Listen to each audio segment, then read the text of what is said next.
Hey everyone, I am Ashton Record. I am Mrs. Record's stepson. It's good to be speaking with you today. I heard from her that you all are a little bit curious about finance and investing, and I want to talk a little bit about that with you. I work in finance. Just to be clear, this is not in any way a video where I am giving you any advice. This is just educational, and I'm speaking on behalf of me, not on my firm. Just had to get that out of the way. So, just asking the question of whether or not to invest, how to invest, what even is it, you're way ahead of the curve. You're ahead of everyone your age, and also most people who are like 45 plus. I bet half the teachers at SHS probably aren't even thinking about this. So this is a great question to be asking.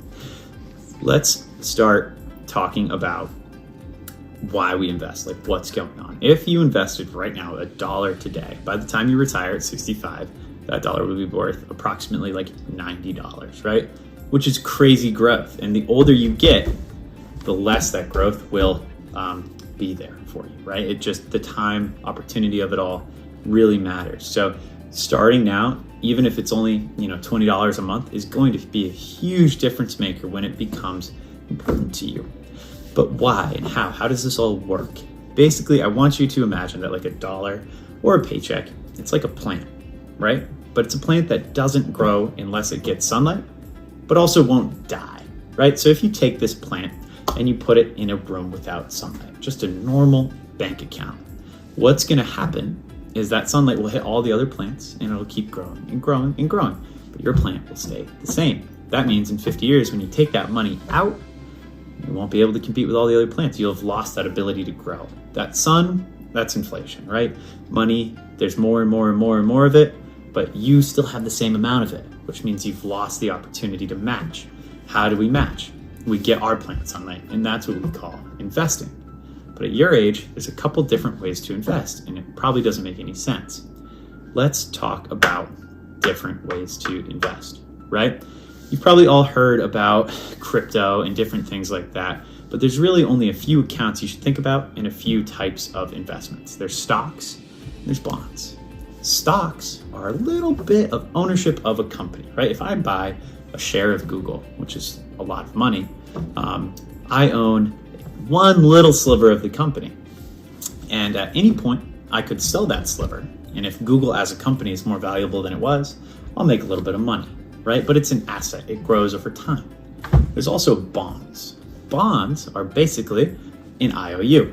I'm going to say, hey, I am going to buy a bond. That means I will give this company $1,000, but they're going to pay me interest every couple months or a year until they also pay me back the full bond, right? So I will be getting maybe 8% of $1,000. That's $80 a year until they pay me back the full $1,000. At the end, I will have made like $1,200, maybe $1,300. It's a very steady, safe way of investing, right? So those are generally the two main types. One is a sliver of ownership, one is an IOU. You're basically acting as a lender. But where are we getting these? How are we investing? There's a couple different types of accounts. The first type of account is an individual brokerage account. There's no tax advantage to this account, but it's also the best way to just kind of get into the weeds of investing, right? It allows you to buy stocks and bonds and different sorts of things like that. I recommend everyone have one. Just to try things out. It's a great place to save money besides your retirement accounts. Now, I know retirement seems like it's really far away, but so did graduating high school. And guess what? You're about to do that. It's exciting, it's scary. So is all of life. The best way to be prepared for life is to prepare. So we want to think about retirement accounts, right? You've all probably heard this term and have no idea what it is. It's hard, it's weird. 401k, what does that mean? Basically, a 401k is a workplace account. It's from your work, and they will, along with you putting a little bit of your paycheck in there, generally most workplaces will match your amount, right? Maybe 4% of your salary, 7%, they'll put in a little extra too. The whole point is that you're not taxed on any money you put in there. It's pre-tax, gross tax free. When you do take it out, you'll get taxed on it, but you won't have to pay taxes way back when. And when you take it out, you'll be taxed at the bracket you are when you retire, which is generally far lower than when you're earning money. It's a really sneaky good way to make money there. So that's a 401k, but it's a workplace plan. You need a job to do it. That's where the traditional IRA comes into play. Same idea, but you can open it up. IRA stands for Individual Retirement Account, right? So you're going to use this in the same way you would a 401k. It's pre-tax dollars. You have not paid taxes on it yet. When you take it out, you will pay taxes on it. Makes sense? Growing tax-free. But the creme de la creme, especially at our age as we're younger, is this right here, the Roth IRA. Sounds weird. It is weird. It's interesting. Roth Individual Retirement Account. What is a Roth? Basically, you're going to be able to take post-tax dollars. You've already been taxed on it and invest them into there. That means when you take it out after you retire, you don't have to pay any taxes on it. It's tax-free growth completely.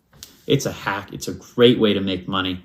Now, there are contribution limits and salary limits, which is another reason at your age it's so important to have a Roth. You're not going to be over the salary threshold unless you get really, really lucky these next few years. You're also probably not going to contribute the $7,000 a year you could contribute legally, but that's okay. Even $20 a year, you won't have to pay taxes on that when you take it out. When it's, what's 20 times 90? That's what it will be. So basically, I really think a Roth IRA is a great thing to consider. It's post-tax dollars, tax-free growth. Great way to do that. Now, you have to wait until 59 and a half to take money out of any of those accounts, unless you have some sort of exception. We're not going to go into the weeds there. Just have that in the back of your head. That's where that individual brokerage account comes in, right? You still want to be investing. You still want to let your money grow, but you might need it at 40 or 35 or even 25. That's where you're going to do that. If you have further questions, I'd love to talk about it with you. Ask Miss Record for any information. Yeah, Miss Record. How do we open a Roth IRA? Yeah, that's a great question. How do you open one of these? Got to be 18, right? So once you're 18, go ahead and look up any broker dealer, which is those big firms, right? Fidelity, Charles Schwab, anything else like that. You've seen commercials for half of them, right? What about online? Is that safe? Of course. Like I recommend looking up just one of the bigger firms, right? So Charles Schwab, Fidelity, Vanguard, one of those. Okay. You can pick and choose, but those are generally the best places to do it. Maybe an Edward Jones, something like that. And then from there, on those websites, you'll be able to just go in, say open an account. It'll ask you some questions about like who you are, make sure that you provide your identification. It will ask for pertinent details like social security number. That's why it's very important to make sure this is what you're actually looking at, that it's correct. But once you're in there, it's pretty fast and easy to set it up and start funding it from there. And you'll be able to link direct deposit like you could to a normal bank account. Because it's only the money that I make that I can put in. I can't or I match or meet rather the 7,000. Like that's where it's capped per year. Yes. For a Roth. Yeah, so for the Roth, it's only that 7,000. Same with the traditional. Now, with the 401k, it's a little different, but that's also, remember, related to your workplace. There are no such things for things like the individual brokerage account. That's a whole other story. You can also open that online, too. Any other questions, Mrs. Record? Yes. So with the Roth, it's easy to open, and I can start I can start putting money in as long as I have a job. You're right. And then, the only other question was, if I'm under 18, I can have my parent do it with me. So yeah, if you're under 18, you can open what we call a youth account. Some of you may also have universal transfer to minors or universal gift to minor accounts. Both of those are going to be a little bit more limited and a little different. It really is at 18, we're going to get these sorts of things available to us, right, in our name. Now, your parents may have started an account and might transfer it to you. That's always up to par depending on the firm you're going through. But really, you want to wait until 18 to get this going. Yay. All right. Well, it's been good talking with you all. Good luck. Happy graduation coming up for most of you, and happy trails.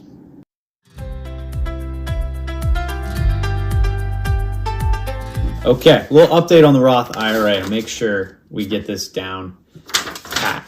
What I want you to think about here is it's just like that traditional IRA, except with the Roth, it is post-tax dollars. And that's a huge deal because when you do take it out way down the line, right, when you're retired, there's no taxes at all. It grows truly tax-free. I mean, it's such a hack. And at your age, it's ideal because there are both contribution limits $7,000 a year for people your age, but also salary limits. So if you're taking in a certain amount of money, this is no longer on the table. You can't even use this. So it's perfect right now to start saving for retirement. Couple notes. Number one, like we said, post-tax dollars. It has to be your post-tax dollars. You have to earn it from a job, which means you need proof of payment, right? Something like a W-2 or a 1099. Those are forms that we all hate, but they're important to understand that they basically just are pay stubs and show you that you did make some money, right? So you need to submit one of those to open up a Roth.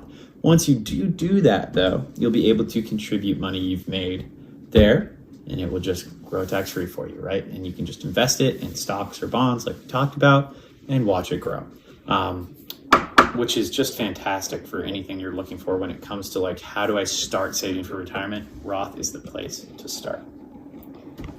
Yeah, Miss Record. I have a question. If I get like money from my grandparents for my birthday, can I put that money in my Roth? Yeah, so money for your grandparents' birthday, any of that money, great money to put maybe that individual brokerage account, something like that. For the Roth specifically, it has to be money you made from a job that you can prove with a tax form, right? So let's think about like, hey, I love babysitting, right? I love working for like a lobster guy, but they pay me in cash. That's not going to work because they're not filing taxes for that. Ideal, right? Because you don't lose any of that money. Great way to make some money on the side, especially at your age. But you won't be able to invest that into a retirement account because you can't prove that came from place of employment. Okay. So I have another question. Yeah, please, Mr. Record.